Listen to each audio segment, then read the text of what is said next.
Morning everyone. Good morning ma'am. आगे जो हम करेंगे पाठ 3 काव्य खंड से कविता के बहाने बात सीखी की बात। इसके जो कवि हैं वो है कुंवर नारायण जी। और सबसे पहले कुंवर नारायण जी का संक्षिप्त परिचय हम लोग कर लेते हैं। इनका जो जन्म है वो 19 सितंबर 1927 में हुआ था। और आत्मजयी पर कुंवर नारायण जी की जो आत्मजयी रचना थी इस पर इन्हें साहित्य अकादमी पुरस्कार, कुमारन पुरस्कार, प्रेमदंड पुरस्कार, लोहिया सम्मान और राष्ट्रीय कबीर सम्मान प्राप्त हुआ। और अगर हम इनकी मुख्य रचनाओं की बात करें, परिवेश, हम तुम, चक्रव्यूह, आमने सामने, कोई दूसरा नहीं, इन दिनों, आत्मजयी, आकारों के आसपास, आज और आज से पहले, मेरे साक्षात्कार। ठीक है जी। तो ये सब जो है इनकी महत्वपूर्ण रचनाएं रही हैं। और कुंवर नारायण जी ने अपनी रचनाओं में खड़ी बोली का भी प्रयोग किया है। इनकी जो काव्य की भाषा है वो खड़ी बोली है। अंग्रेजी, उर्दू और फारसी आदि भी इनका सम्मिश्रण भी इनकी रचनाओं में देखा जा सकता है। अब हम बात करेंगे कविता के बहाने कविता की। इस कविता में कवि ने ये बताने का प्रयास किया है कि कविता मन की, तो कवि ने यहाँ पर ये बताने का प्रयास किया है कि जब हम किसी कविता की रचना करते हैं तो उसकी उड़ान असीमित होती है, ठीक उसी प्रकार जैसे बच्चे के सपने असीमित होते हैं। और दूसरी ओर कवि ने तुलना की है फूल के साथ कि उसके भी खिलने की एक सीमा है, उसके बाद वो मुरझा जाता है। पक्षी के भी उड़ने की एक सीमा है कि वो डरकर बैठ जाता है। लेकिन कविता यानी कि जो मन के भाव है उनकी कल्पना की कोई भी सीमा नहीं है। कविता एक उड़ान है चिड़िया के बहाने। कविता की उड़ान भला चिड़िया क्या जाने, बाहर भीतर, इस घर उस घर। कविता के पंख लगा उड़ने के मायने, चिड़िया क्या जाने। कवि क्या कहते हैं कि कविता भी एक उड़ान है। कविता क्या है? एक उड़ान है, क्योंकि अपने मन की कल्पनाओं को हम कहीं तक उड़ाकर लेके जा सकते हैं। और जो हमारे मन के भाव होते हैं उन्हीं को हम कविता या किसी और का के माध्यम से, किसी गद्य विद्या के माध्यम से या कल्पना के माध्यम से, कविता के माध्यम से उनको शब्द जो है वाक्य देते हैं, कुछ भी करते हैं, उनको शब्दों के माध्यम से लोगों के सामने प्रस्तुत करते हैं। ठीक है जी। वो कहते हैं कि कविता की उड़ान, चिड़िया की उड़ान जो है, कवि क्या कहते हैं कि चिड़िया की उड़ान की एक सीमा हो सकती है। कभी वो इस घर उड़ती है, कभी उस घर उड़ती है और एक जगह जाकर वो कभी स्थिर भी हो जाती है। लेकिन इसके विपरीत कविता की उड़ान की कोई भी सीमा नहीं होती। अर्थात ये नहीं कि कविता उड़ती है, बल्कि कविता को आप जहां मर्जी तक अपने शब्दों के माध्यम से बनाकर प्रस्तुत कर सकते हो। अपने मन के भावों को कहीं तक भी आप ले जा सकते हो, इसलिए कविता की कोई भी सीमा नहीं होती। अर्थात काव्य रचना की कोई भी सीमा नहीं होती। ठीक है जी। फिर क्या कहते हैं कवि कि कविता को पंख लग जाते हैं। कब? जब हमारे मन में बार बार भाव उजागर होते रहते हैं, हम लिखते रहते हैं। ठीक है। और वो असीम दूरी तक जा सकती है। भैया कि कोई सीमा नहीं, वही बात बार बार आ रही है। लेकिन अगर चिड़िया उड़ती है तो आपने कभी देखा होगा उड़ गई बैठ गई, उड़ गई बैठ गई, कि उसके भी उड़ने की एक सीमा। ठीक है जी। तो यही तुलना जो है पहले पद्यांश में कवि के द्वारा की गई है। इसके बाद आइए, कविता एक खिलना है फूलों के बहाने। कविता का खिलना भला फूल क्या जाने। अब कवि क्या कहते हैं, कविता की रचना जो है वो फूलों के समान हो सकती है। तो कविता जो है वो फूलों की तरह हो सकती है। और कविता में जो है सुंदर फूलों के खिलने का वर्णन किया जा सकता है, उनकी शोभा का उल्लेख यहाँ पर किया जा सकता है। लेकिन फिर भी उस उल्लेख को फूल नहीं समझ सकते जो हम लिख रहे हैं। कवि क्या कहते हैं कि कविता का खिलना फूल क्या जाते हैं, कि फूल के खिलने की एक सीमा होती है, लेकिन कविता के खिलने की कोई भी सीमा नहीं होती है। और कविता के खिलने को फूल भला क्या जाने। बाहर भीतर, इस घर उस घर, बिना मुरझाए महकने के माने फूल क्या जाते। अब कवि अपना कहते कविता भी खिलती है। कब खिलती है कविता? जब कोई भी कवि अपने शब्दों के माध्यम से पाठक को जो है आनंदित कर जाता है, तो वो कविता उसकी क्या हो जाती है, जब ये साकार हो जाती है। तो इसलिए कवि ये कहते हैं कि कुछ समय के लिए फूल खिलते हैं, फिर मुरझा जाते हैं। उनकी एक समय सीमा है कि वो कुछ समय के लिए अपनी सुगंध देते हैं, फिर मुरझाकर धराशायी हो जाते हैं। लेकिन कविता अगर एक बार खिल जाती है तो वो आजीवन खिली रहती है, वो कभी भी धराशायी नहीं। ठीक है जी। क्या कहते हैं कवि कि जिस प्रकार फूल भी घर के बाहर भीतर विद्यमान होते हैं, ठीक उसी प्रकार कविता भी हर जगह विद्यमान होती है, लेकिन इसके खिलने की कोई सीमा नहीं होती, जबकि फूलों के खिलने की सीमा होती है। समझ गए? अर्थात कविता के भाव जो है वो लोगों को हमेशा ही आनंदित करते हैं। आई बात समझ में? अर्थात कविता की और फूल की सुगंध की तुलना कभी भी आपस में नहीं हो सकती। कविता एक खेल है बच्चों के बहाने, बाहर भीतर यह घर वह घर सब घर एक कर देने के माने बच्चा ही जाने। अब बेटा कविता का क्या, कविता को कवि ने किसके समान बताया है? बच्चों के समान, बच्चों के खेल के समान। कवि ने कविता को बच्चों के खेल के समान बताया है। कहते कि फूल की खिलने की भी सीमा है, कविता के भी खिलने की भी सीमा है, लेकिन आप नोटिस करना बच्चे ना कभी खेल कर सकते नहीं। कहते ना उनके सपनों की सीमा है, ना उनके खेलने की सीमा है। बच्चे कहीं पर भी खेलने लग जाते हैं, किसी की भी साथ पर खेलने लग जाते हैं। तो ठीक उसी प्रकार कविता भी जो है वो कहीं पर भी निर्मित की जा सकती है, कल्पना के भाव कहीं पर भी उजागर हो जाते हैं। तो यहाँ पर बच्चों के सपनों और उनके खेल के समान ही कविता को कवि ने बताया है कि जिस प्रकार बच्चे कभी नहीं थकते, ठीक इसी प्रकार कविता भी कभी खत्म नहीं होती। और जैसे बच्चों के सपने असीम होते हैं, बच्चे कहाँ तक सपने देखते हैं जिनकी कोई सीमा नहीं होती, ठीक उसी प्रकार कविता की भी कोई सीमा नहीं होती। कविता भी जो है अपने अतीत, वर्तमान और भविष्य तीनों कालों को अपने शब्दों के माध्यम से लोगों के सामने प्रस्तुत कर देती है। आई बात समझ? किसी को कोई कंफ्यूजन यहाँ? अगर एमसीक्यू आ जाता है, कविता किसके समान है? बच्चों के सपनों के समान उसकी सीमा ही असीमित है, असीमित। और किस किस की सीमा निर्धारित बताई है कवि ने? फूल और चिड़िया। आगे चलिए बात सीधी थी पर। अब बेटा ये भी बड़ी महत्वपूर्ण सी अच्छी कविता है कवि की, जिसमें उन्होंने ये बताया कि कोई बात हम ना बहुत सरल तरीके से समझा सकते हैं, लेकिन जब हम उसको टेढ़ी मेढ़ी करके समझाते हैं ना तो सामने वाले को समझ में आती और हमारे शब्दों का महत्व भी जो है वो खत्म हो जाता है।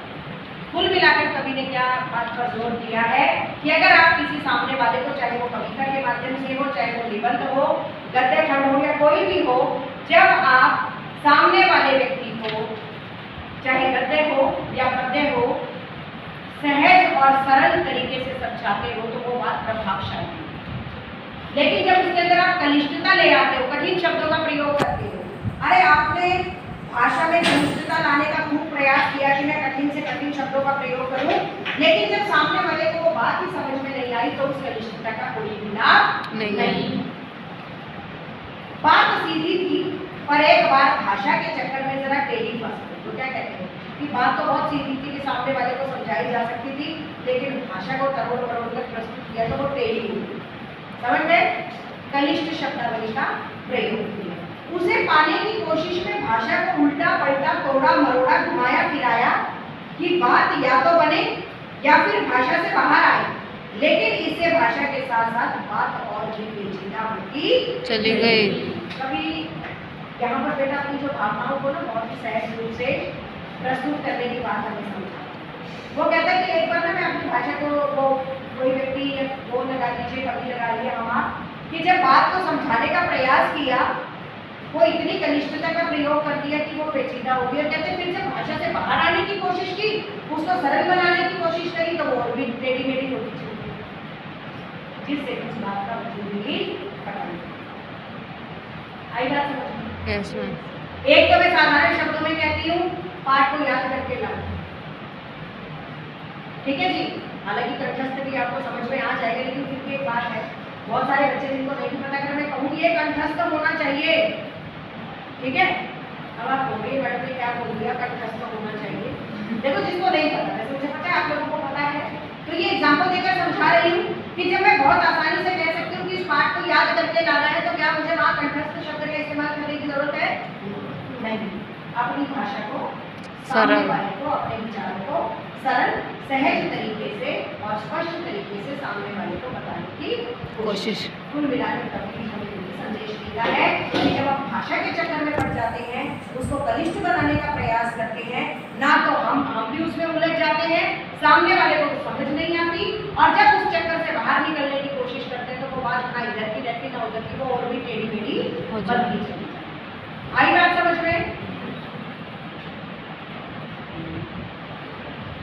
सारी मुश्किल को धैर्य से समझे भी मैं पेज को खोलने के बजाय उसे बेतरह कसता चला जा रहा था, यानी कि कठिन से कठिन शब्दों का प्रयोग करता जा रहा था उसे सुलझाने के लिए। वो कहते कि मेरे को क्या करना चाहिए था कि मैंने जो लोगों के लिए शब्द जाल बुने हैं, जो कठिन शब्दों का प्रयोग किया है, उनको हल्का करते हुए जाना चाहिए था, उनको सुलझाने का प्रयत्न करना चाहिए था। लेकिन क्या कहते हैं कि मैं तो उनको और भी ज्यादा उलझाकर रखता चला गया, जिससे कि लोगों को समझने में बहुत ही ज्यादा कठिनाई। क्योंकि इस कर्तव्य पर मुझे साफ सुनाई दे रही थी तमाशबीनों की शाबाशी और वाह। यहाँ पर कवि कहता है, बेटा कवि लोगों के बारे में कहता है कि बहुत सारे लोग जो हमें तकलीफ में देखते हैं, ठीक है, और मुश्किलात में देखते हैं, तो वो मजा लेते हैं उस बात का। बहुत कम लोग ऐसे होते हैं जो किसी की दुख तकलीफ को समझकर उसे उससे बाहर निकालने का प्रयास करते हैं। लेकिन यहाँ पर कवि ये क्या कहता है कि कविता सुनने वाले ना मेरे मन को नहीं समझते, उन्होंने जब देखा वो मेरा मजाक उड़ाने लगे, वाह वाह वाह वाह, बहुत ज़्यादा मुश्किल थी कविता, किसी को समझ भी नहीं आई, तो वहाँ पर जो तमाशबीन लोग थे वो मेरी ही शब्दावली का मजाक उड़ाने लगे, क्योंकि मेरी बात को कोई समझ ही नहीं पाया। ठीक है, आखिरकार वही हुआ जिसका मुझे डर था। जोर जबरदस्ती से बात की चूड़ी बन गई और वह भाषा में बेकार बोल गई। अब कवि क्या कहते कि भाव को स्पष्ट करने के लिए मैंने बड़े कठिन शब्दों का इस्तेमाल किया। अब आप किसी पेज को बार बार कसते रहोगे, वो गाय चूड़ी मर जाती है। तो कहते यहाँ पर भी जो बात थी ना, उसका महत्व खत्म होता चला।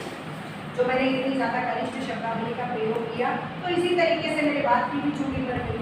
यानी कि मेरी जो कविता थी, मेरा जो काव्य था, वो भाषा के जाल में उलझकर रह गया और लोगों को समझ नहीं आई, और तमाशबीन मेरी इस बात का तमाशा बन गई। आगे बात समझ में कुल मिलाकर भाव क्या स्पष्ट किया है कि सरल स्पष्ट शब्दावली का प्रयोग करें। और कवि ने ये स्पष्ट करने का प्रयास किया है कि कविता जब प्रभावशाली होती है जब इसको सहज भाव से प्रस्तुत किया जाए। ठीक है जी।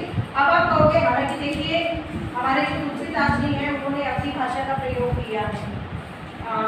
हम हिंदी की अगर बात करते हैं, बहुत सारी चीज़ें आपको आसानी, अब ये कविता जो है सीधी सादी आपको समझ में आ रही है, लेकिन अगर इसी को थोड़ा करोड़ तक प्रस्तुत कर दिया जाए तो एक तो जो बहाव में कविता लय गति में सुनाई जा रही है, ठीक है, लेकिन थोड़े दिन बाद क्या होता है, आप अगर मान लो इसमें टेढ़े मेढ़े शब्दों का प्रयोग करें तो आप सुन तो लोगे, कहोगे उसका मतलब क्या था, जब आपको समझ ही नहीं आए तो उसका कोई लाभ नहीं ना कविता का। हार कर मैंने उसे कील की तरह उसी जगह ठोक दी। कवि क्या कहता है, कहता कि मैं अपनी बात को स्पष्ट नहीं कर पाया, हार कर मैंने उस बात को छोड़ दिया कि जब लोगों को समझ ही नहीं आई, मैं समझा ही नहीं पाया, तो आगे मैंने उसको बोलने का भी प्रयास नहीं किया। ऊपर से ठीक ठाक पर अंदर से न तो उसमें कसाव था न ताकत। ठीक है, तो ऊपर से ठीक ठाक लग रही थी, जिस मैंने अपने भावों को कविता के माध्यम से प्रस्तुत किया था वो ठीक ठाक लग रहे थे, लेकिन अंदर से उनमें आनंद देने वाली यानी कि कसाव नहीं था, लोगों को प्रभावित करने की क्षमता उसमें नहीं थी। हम क्या कहते हैं बेटा, काव्य में रस महत्वपूर्ण होते हैं, और रस क्या बताए थे 10वीं में कि जो हमें आनंद देते हैं, वो क्या होते हैं, रस। तो कवि कहता कि मेरी कविता जो है लोगों को आनंदित नहीं करती। ठीक है जी। बात ने जो एक शरारती बच्चे की तरह मुझसे खेल रही थी, मुझे पसीना पोंछते देखकर पूछा, क्या तुमने भाषा को सहूलियत से बरतना कभी नहीं सीखा? अब कवि क्या कहते हैं कि कविता, जैसे कहते हैं कोई शरारती बच्चा पूछ लेता, कहते मेरी कविता की जो है ना, मुझे बिल्कुल ऐसे लग रहा है कि वो कविता मानो शरारती बच्चे के समान मुझसे खेल रही थी। और जब कवि ने अपना पसीना पोंछा तो मानो उसने कह दिया कि क्या तुम्हें सरल स्पष्ट सहज भाषा का प्रयोग करना आज तक नहीं आया? तुम अपने आप को कवि कहते हो, ठीक है। और तुम जो है हमेशा बात को शब्द जाल में फंसा कर रख देते हो, जिससे तुम्हारी बात लोगों को स्पष्ट रूप से समझ नहीं आती। अर्थात तुम कनिष्ठ शब्दावली का प्रयोग कर देते हो। ऐसे ऐसे शब्द जाल क्या होता है बेटा, भारी भरकम शब्दों का प्रयोग कर देना। तुम ऐसे ऐसे भारी भरकम शब्दों का प्रयोग कर देते हो जिससे कि लोगों को समझ में नहीं आता। अब हालांकि ये तो मैं जो एग्जाम्पल दे रही हूँ अंग्रेजी का ही दे रही हूँ, बहुत तुम्हें पता होगा, लेकिन फिर भी अगर मैं सरल बात बनाती हूँ, मैं क्या कहूँगी, a list of books.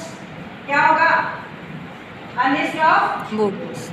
Books होगा कि नहीं होगा? Yes ma'am. और अगर इसको दूसरे शब्दों में मैं कहना चाहूँ तो क्या कहेंगे, अ लिस्ट ऑफ बुक्स को कैटलॉग। क्या कहेंगे? सबको पता था लिस्ट ऑफ बुक्स को कैटलॉग है? सच बताना, ईमानदारी से बताना, किस किस को नहीं पता? देखो कितने बच्चों ने हाथ खड़ा किया है ना। लेकिन अगर मैं ये कहती है लिस्ट ऑफ बुक्स, चलो एक शब्द का तो पता चल गया ना। अगर आ भी जाता है कि कैटलॉग बनाइए बुक्स के लिए, कोई लेटर भी आ जाता है, तो कैटलॉग होता है बेटा लिस्ट ऑफ बुक्स। इसका मतलब होता है पुस्तकों की सूची, ठीक है। लेकिन चलो आज एक नई चीज का पता चला, अगर कैटलॉग आ जाएगा तो उसका मतलब क्या होता है, लिस्ट ऑफ बुक्स। लेकिन अगर मैंने लिस्ट ऑफ बुक्स बोला तो आई थिंक सबको पता था कि नहीं पता था कि पुस्तकों की सूची। तो यहाँ पर ये बात वैसे देखो होनी चाहिए, वोकैबुलरी इंप्रूव करनी चाहिए आप लोगों को। लेकिन ये मैं कविता की अगर मैं बात को प्रमाणित करती हूँ, कविता क्या कहना चाहता है, कवि जो है हमें क्या कहना चाहता है, कवि कविता के माध्यम से हमें कहते हैं कि अपनी बात को, अपनी भावों को सरल, स्पष्ट और प्रभावी तरीके से हमें प्रस्तुत करना चाहिए, ताकि हमारी बात की कीमत सामने वाले के आगे बनी रहे और उसे हमारे मन के भाव आसानी से समझ आ सके। ठीक है जी। कोई चीज ऐसी जो इन दो कविताओं में आप लोगों को समझना है? Yes, okay. इस कविता के बहाने बताएं कि सब घर एक एक कर देने के मायने क्या है, और बताइए।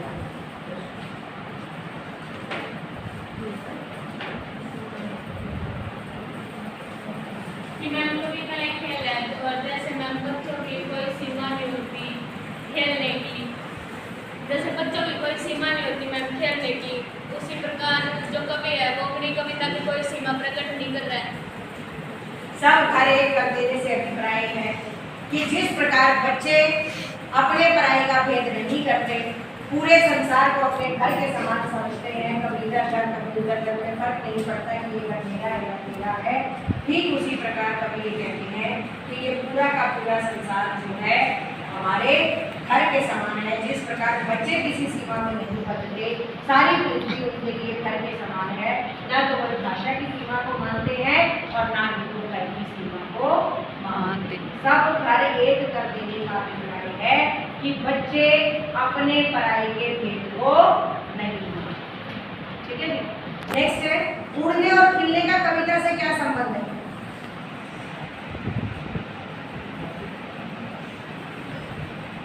बोलो। कविता जो है कल्पना के पंख लगाकर कहीं तक भी उड़ सकती है, उसकी उड़ान असीम होगी, लेकिन फूल के खिलने की और चिड़िया के उड़ने की सीमा समझ गए? ये अंतर आप लोगों को यहाँ पर स्पष्ट करना है। कविता और बच्चे को समानांतर रखने के क्या कारण हो सकते हैं भाई? सीधा सा उत्तर है, जैसे बच्चों की खेल की कोई सीमा नहीं होती, उनके सपनों की कोई सीमा नहीं होती, ठीक उसी प्रकार कविता को लिखने की भी कोई सीमा नहीं होती। जैसे बच्चों के सपने होते हैं, उसी प्रकार बच्चों के सपने कविता के समान असीम होते हैं, और बच्चों के सपनों के लिए ही कविता भी असीम होती है, बिल्कुल उनके सपनों की तरह, अर्थात पूरी पृथ्वी उनके लिए एक घर के समान। ठीक है जी। कविता के संदर्भ में बिना बुझाए महकने के क्या मायने हैं? वो क्या करती है कविता? फूल की तो एक सीमा है, महकने की भी और मुरझाने की भी, सुगंध देने की भी, लेकिन कविता हमेशा महक और ताजगी प्रदान करती है। भाषा की सहूलियत से बरतने से क्या अभिप्राय है? अभी बताई कि भाषा कैसी होनी चाहिए भाई? सहज, सरल और स्पष्ट होनी चाहिए, जिससे कि हम अपने मन के भावों को सामने वाले के सामने अच्छे से प्रस्तुत कर सकें और उसे वो बात हमारी समझ भी आ जाए। ठीक है जी, ताकि श्रोता उसे अच्छे से समझ सके। बात और भाषा परस्पर जुड़े होते हैं, किंतु कभी कभी भाषा के चक्कर में सीधी बात भी टेढ़ी हो जाती है। देखो बेटा, अगर भाव और भाषा का सामंजस्य होता है तो पाठक को वो प्रभावित करता है अगर वो समझे। लेकिन आगे लेखक ने ये कहा है कि कभी कभी भाषा के चक्कर में, और कई बार क्या होता है, कभी ना कविता में सोचता है कि मैं चमत्कार उत्पन्न करूँ, बलिष्ठ शब्दों का प्रयोग करूँ, लेकिन उस चमत्कार उत्पन्न के करने में कई बार छोटी सी बात भी बहुत ज़्यादा जटिल रूप धारण कर लेती है, मुश्किल रूप धारण कर लेती है, जिससे वो बात टेढ़ी टेढ़ी होती चली जाती है। इसलिए सहज, सरल और प्रभावी भाषा का प्रयोग करना किया जाए। ठीक है जी, धन्यवाद।